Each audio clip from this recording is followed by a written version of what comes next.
Assalamualaikum warahmatullahi wabarakatuh. Hai guys, apa kabar semuanya? Semoga dalam keadaan sehat dan baik-baik saja, serta dilancarkan segala urusannya hari ini ya. Terima kasih buat yang sudah mampir di video ini. Buat yang suka sama kisah-kisah true crime, boleh klik tombol subscribe-nya dan nyalakan lonceng notifikasi supaya nggak ketinggalan kisah-kisah true crime dari channel ini. Dan buat yang sudah subscribe, kami ucapkan terima kasih banyak.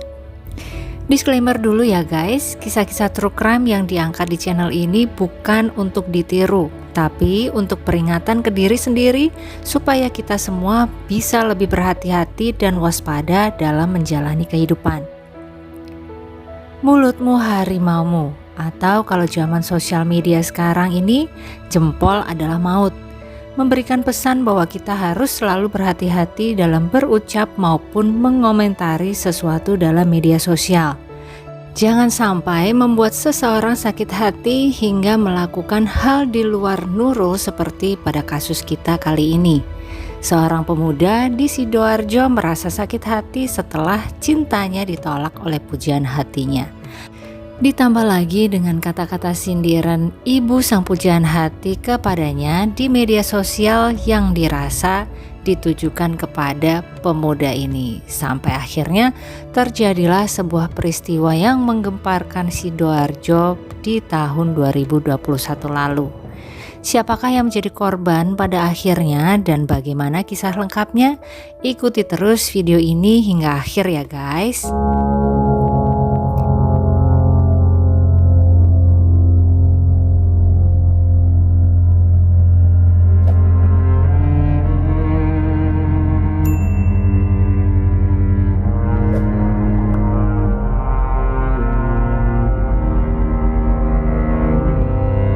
Dira Vanianjani adalah seorang gadis muda berusia 20 tahun yang berasal dari Dusun Wedoro Sukun, Desa Wedoro, Kecamatan Waru, Sidoarjo.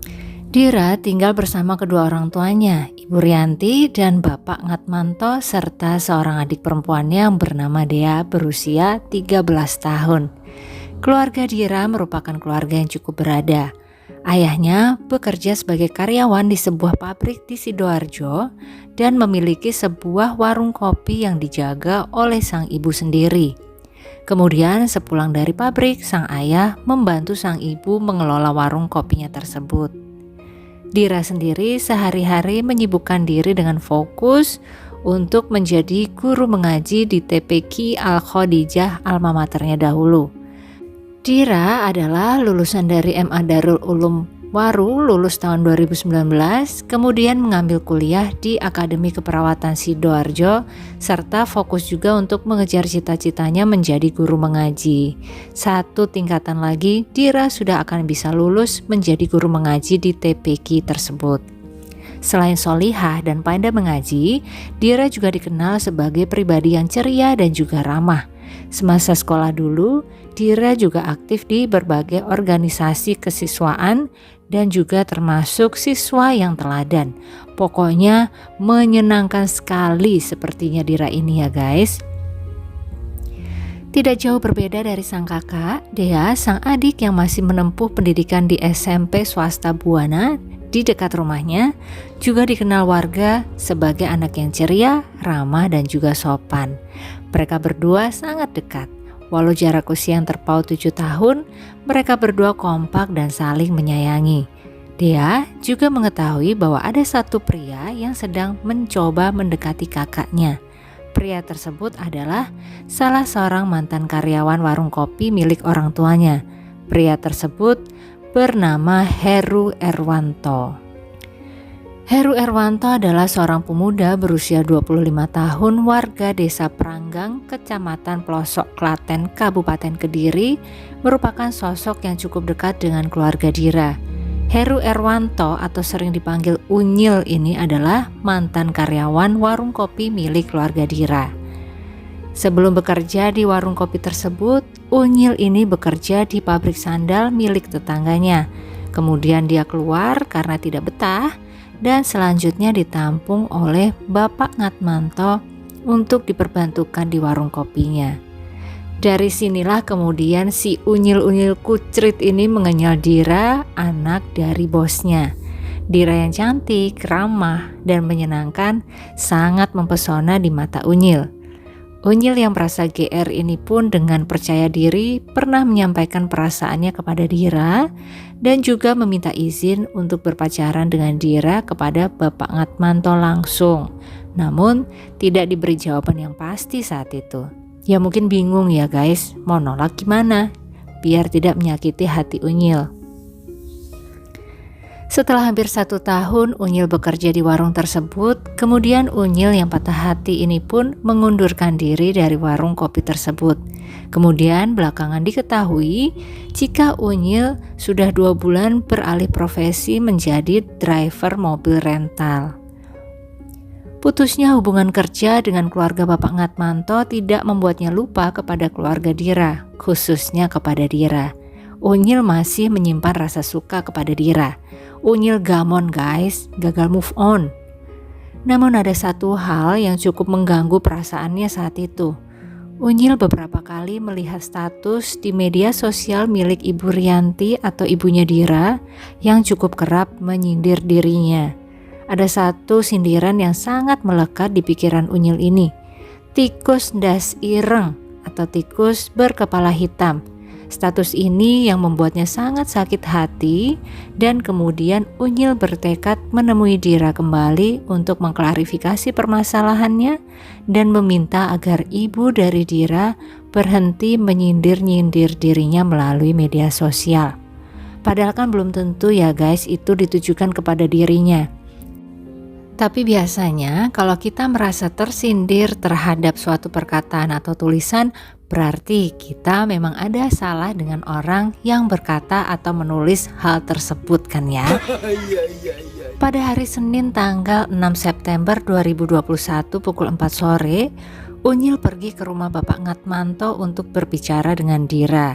Di sana dia ditemui oleh Dea, adiknya Dira. Dea mengatakan jika Dira sedang keluar belum pulang. Unyil tetap ngotot ingin bertemu dengan Dira. Akhirnya Unyil pun dipersilakan untuk menunggu di teras rumah. Sampai pada pukul 17.30 akhirnya Dira sampai juga di rumah. Tanpa basa-basi, Unyil langsung menyemprot Dira dan meminta agar ibunya Dira tidak lagi menyindir-nyindirnya dengan kata-kata tikus ndas ireng tadi di medsosnya. Yalah Mas Unyil, Mbok yang sabar. Yang nulis ibunya kok yang disemprot Mbak Dira toh Mas. Berawal dari situlah Dira yang juga terkejut meminta Unyil untuk keluar dari rumahnya. Unyil yang ngotot kemudian malah memaksa Dira untuk masuk ke rumah karena Unyil melihat di samping rumah ada cukup banyak orang berkegiatan. Waktu itu di rumah hanya ada Dira dan adiknya. Ayah dan ibunya setiap hari pulang tengah malam setelah warung kopi tutup. Unyil yang entah kerasukan tikus das ireng atau bagaimana, kemudian nekat membungkam dan membekap mulut Dira yang terus mencoba meronta dan berteriak meminta tolong. Dea yang mendengar ada keributan di ruang depan segera keluar kamar dan kaget melihat kakaknya sedang dibekap oleh Unyil. Segera Dea mencoba menolong kakaknya tersebut. Dea yang kecil berusaha memukul-mukul punggung Unyil dengan harapan agar bekapan Unyil terlepas dari kakaknya. Namun tenaganya yang masih lemah karena kalah kuat dengan pria dewasa tidak punya malu itu. Akhirnya Dea berhenti memukul, kemudian dia berlari ke arah dapur dan mengambil sajam dari sana. Dea mengacungkan sajam tersebut ke Unyil dengan maksud untuk membuat Unyil gentar.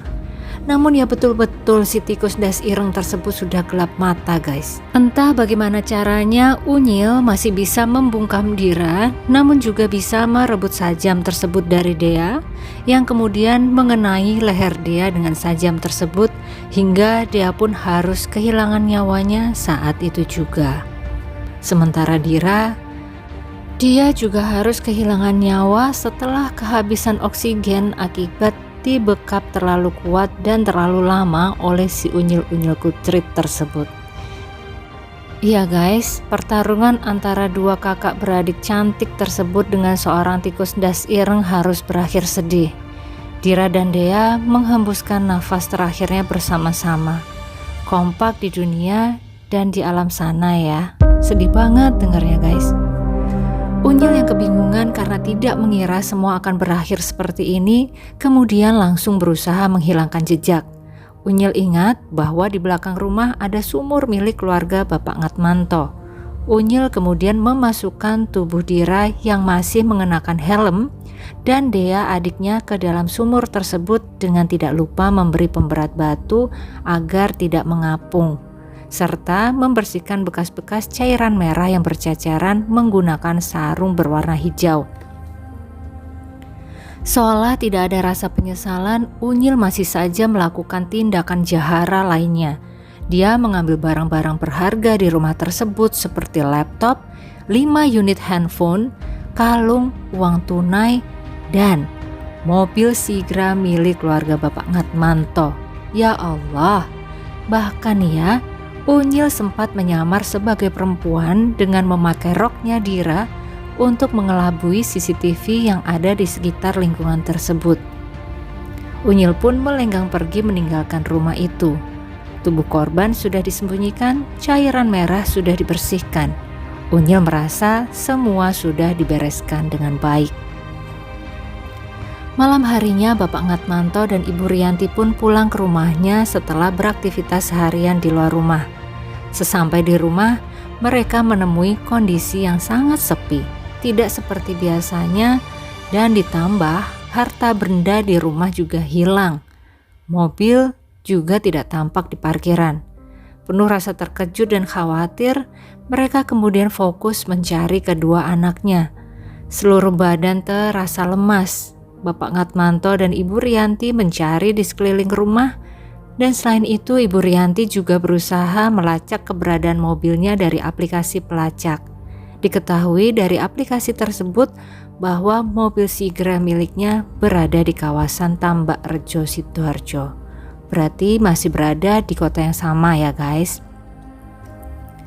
Hal ini kemudian mereka laporkan ke pihak kepolisian Waru sambil terus mencari keberadaan kedua putrinya yang belum juga ada kabar. Sampai kemudian masuk di tanggal 7 September, pihak kepolisian yang sudah terjun langsung menyelidiki kasus ini menemukan sisa-sisa bercak cairan merah yang menuju ke arah sumur di belakang rumah. Setelah dilihat ternyata betul, tampak ada 2 tubuh di dalam sumur dengan kedalaman 5-6 meter tersebut. Lemas seketika Ibu Rianti dan Bapak Ngatmanto melihat kenyataan bahwa kedua anaknya menjadi korban dari tindakan jahara seseorang. Kepolisian pun melakukan penyelidikan lebih lanjut, mencari keterangan dari saksi-saksi di sekitar TKP dan memeriksa CCTV yang kebetulan langsung menyorot ke arah rumah Bapak Ngatmanto. Di sanalah ditemukan fakta bahwa pelaku dari tindakan pembunuhan ini adalah Heru Erwanto alias Unyil, mantan karyawan warung kopi yang pernah ditolak cintanya oleh korban. Tanpa kesulitan, kurang dari 24 jam, polisi pun berhasil menemukan mobil keluarga Ngatmanto yang terlihat diparkir sejauh 2 km dari rumah Pak Ngatmanto. Namun pelaku tidak tampak di sekitaran mobil tersebut. Dari hasil pelacakan lebih lanjut, polisi akhirnya menemukan tempat persembunyian Unyil di suatu penginapan di daerah Sedati. Polisi sempat menghadiahkan timah panas kepada pelaku karena hendak melarikan diri sewaktu akan diringkus. Si tikus das ireng pun tidak berkutik lagi. Dalam interogasinya, Unyil mengakui semua perbuatannya dilakukan tidak terencana. Namun, kemudian motif sakit hati karena ucapan ibu korban yang terus menyindir dirinya di media sosial membuatnya melakukan aksi nekat tersebut. Polisi juga menanyakan apakah Unyil sempat melakukan tindakan tercela kepada korban, karena dari hasil visumnya guys, menunjukkan bahwa ada robekan di daerah kewanitaan korban dan juga cairan putih seseorang. Namun unyil-unyil kucrit das ireng ini tidak mau mengakui bahwa cairan putih tersebut adalah miliknya. Sampai akhirnya dalam proses persidangan putusan yang digelar pada tanggal 24 Februari 2022, Majelis Hakim Pengadilan Negeri Sidoarjo menjerat Heru dengan pasal berlapis, yaitu pasal 338 KUHP dan atau pasal 365 ayat 3 KUHP dan pasal 351 KUHP.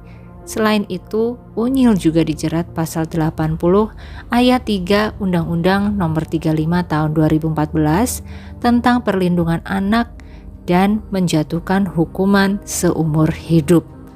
Mendengar putusan tersebut, Bapak Ngatmanto tampak kurang puas karena beliau berharap jika pelaku bisa dijerat hukuman metong. Kedua anaknya, hanya 2 anak tersebut yang dimilikinya, dibesarkan dengan baik, penuh cinta, kasih sayang dan juga pengorbanan, harus kehilangan nyawa di tangan manusia tidak punya hati yang bahkan pernah dia tolong sebelumnya. Ya Allah, gak terbayang bagaimana perasaan Ibu Rianti dan Pak Ngatmanto saat itu, guys. Kita doakan bersama semoga Pak Ngatmanto, Ibu Rianti, dan seluruh keluarga yang ditinggalkan oleh korban diberi kekuatan dan ketabahan luar biasa, serta almarhumah Dira dan Dea diberikan tempat terindah di sisi Allah. Dan pelaku si tikus das ireng itu bisa mendapat ganjaran yang betul-betul setimpal dengan perbuatannya, entah saat ini atau kelak di kehidupan setelah ini. Demikian guys kisah kita kali ini. Bagaimana menurut pendapat kalian? Apakah betul tindakan pelaku tidak direncana sebelumnya? Dan apakah benar motif pelaku sakit hati karena merasa tersindir dengan kata-kata Ibu Rianti di media sosial? Dan bagaimana menurut pendapat teman-teman, apakah hukuman seumur hidup masih terlalu ringan untuk pelaku? Karena bahkan kabarnya nih ya, pelaku masih merasa keberatan dengan hukuman tersebut. Harusnya dia bisa dihukum lebih ringan. Itu menurut pendapat si unyil-unyil kucrit ini. Aduh, nggak tahu gimana lagi ini ya. Saya tunggu komentar teman-teman semua untuk kasus ini. Jangan lupa untuk tetap menjaga bahasa kita agar jangan sampai menyakiti hati orang lain. Terima kasih untuk yang sudah menonton hingga akhir. Jangan lupa like-nya kalau suka sama video ini. Dan sampai ketemu lagi di kisah-kisah selanjutnya. Dan juga selamat beraktivitas kembali. Wassalamualaikum warahmatullahi wabarakatuh.